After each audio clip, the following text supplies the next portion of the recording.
Hi అండి, welcome to అమ్మ kitchen. ఈరోజైతే మన ఛానల్లో ఎక్కువ రోజులు స్టోర్ చేసుకోగలిగే టమాటా నిల్వ పచ్చడితో మీ ముందుకు వచ్చేసాను.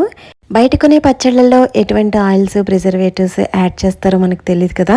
కానీ అలాంటి వాటిని అవాయిడ్ చేసి ఇంట్లోనే ఈజీగా హైజీన్గా 6 నెలల పాటు నిల్వ ఆగే నిల్వ పచ్చడిని తయారు చేసుకోవచ్చండి. ఇక్కడ కేవలం 1/2 కేజీ టమాటాలతో ఇలా 500 గ్రాముల వరకు ఇలా పచ్చడి పెట్టాను. మనకి అన్ని కాలాల్లోనే అవైలబుల్ గా ఉండే టమాటాలతో మనకి ఎప్పుడు కావలిస్తే అప్పుడు ఈ నిల్వ పచ్చడి తయారు చేసుకోవచ్చు. దీనికోసం నేను ఇక్కడ 1/2 కేజీ టమోటాలు తీసుకున్నానండి. ఈ టమోటాలు బాగా పండినవి తీసుకున్నాను. అలాగే కొంచెం గట్టిగా కూడా ఉండాలి. ఇలా టమోటాలని బాగా వాష్ చేసుకున్న తర్వాత తడేమీ లేకుండా ఇక్కడ చూపిస్తున్నట్టు ఒక పొడి క్లాత్తో బాగా శుభ్రంగా తుడుచుకోవాలి. ఇలా తుడుచుకుని ఈ టమోటాలని కనీసం 1 గంట సేపు ఫ్యాన్ గాలి కింద అయినా లేదా నీడ పట్టునైనా ఆరబెట్టుకోవాలి. అస్సలు తడి లేకుండా ఈ విధంగా చూడండి, అస్సలు తడి లేకుండా ఆరబెట్టుకుని ఈ టమోటాలను ఇక్కడ చూపిస్తున్నట్టు ముక్కల కింద కట్ చేసుకోవాలి. ఇక్కడ 1/2 కేజీ టమాటాలతో పచ్చడి చేస్తున్నాను కదా, దానికి సరిపడేటట్టు ఇలా పెద్ద నిమ్మకాయ సైజ్ అంతా చింతపండుని తీసుకోవాలి. వీటికి ఉన్న ఈనెలు, గింజలు ఇలా సెపరేట్ చేసుకుని వీటిని పక్కకు తీసేయాలి. ఇప్పుడు స్టవ్ మీద మందపాటి కడాయి పెట్టుకుని దీనిలోకి మనం కట్ చేసి పెట్టుకున్న ఈ టమోటా ముక్కలన్నీ వేసుకోవాలి. ఇప్పుడు ఈనెలు, గింజలు అన్నీ తీసి శుభ్రపరచుకున్న చింతపండుని కూడా ఇలా స్ప్రెడ్ చేస్తున్నట్టు వేసుకోవాలి. ఇప్పుడు ఇదంతా కూడా ఒకసారి బాగా కలిసేటట్టు కలుపుకొని మూత పెట్టి లో టు మీడియం ఫ్లేమ్లో ఉడికించుకోవాలి. 4-5 నిమిషాలకి ఒకసారి మూత తీసి మాడిపోకుండా మధ్య మధ్యలో కలుపుతూ ఉండాలి. పచ్చడి తయారు చేసుకోవడం స్టీల్ పాత్రలో కంటే కూడా ఇలా నాన్ స్టిక్ వాటిలో చేసుకుంటే అడుగును బాగా పట్టేయకుండా ఉంటుందండి. ఇక్కడ చూపిస్తున్నట్టు మధ్య మధ్యలో కలుపుకుంటూ మూత పెట్టి ఉడికించుకోవాలి. చూస్తున్నారు కదా, ఇప్పుడు ఇందులో ఉన్న వాటర్ అంతా కూడా ఎవాపరేట్ అయిపోయినాయి. చూడండి, పచ్చడి ఇలాగా కొంచెం దగ్గర పడిన తర్వాత ఇప్పుడు ఇంకా మూత పెట్టకుండానే ఇది ఇంకా కొంచెం దగ్గర పడేటట్లు ఉడికించుకోవాలి.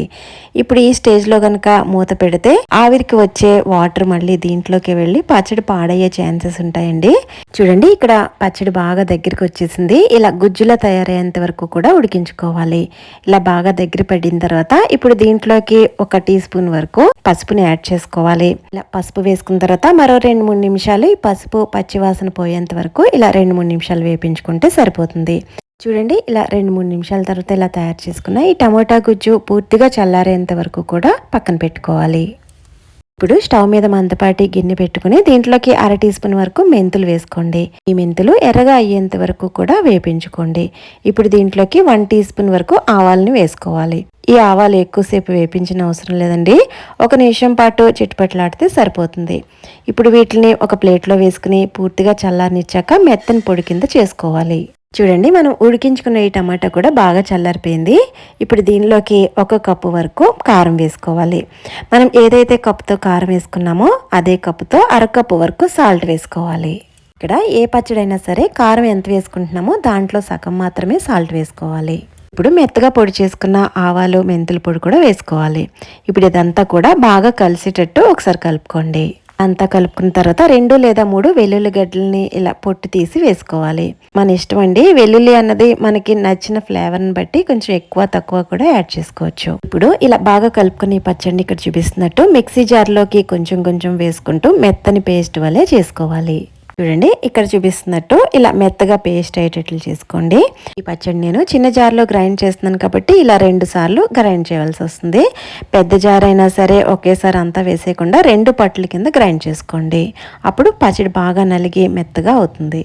ఇక్కడ గుర్తుంచుకోవాల్సిన విషయం ఏంటంటే మనం తీసుకునే ప్రతి వేసిలు కూడా తడి అన్నది అస్సలు లేకుండా చూసుకుని పచ్చడి తయారు చేసుకుంటే ఈ పచ్చడి అనేది ఎక్కువ రోజులు నిల్వ ఆగడానికి ఉంటుంది.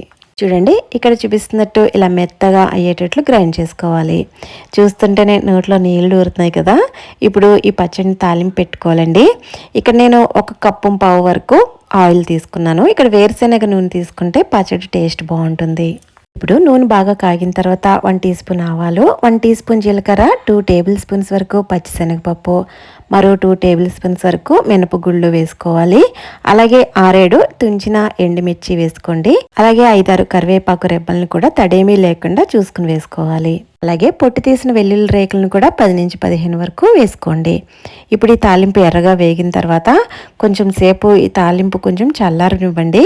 పూర్తిగా బాగా వేడిగా ఉన్నప్పుడు మన పచ్చడిలో కలుపుకోకూడదు. కొంచెం వేడి తగ్గిన తర్వాత మాత్రమే ఇక్కడ చూపిస్తున్నట్టు ఇలా పచ్చడిలో కలుపుకోండి.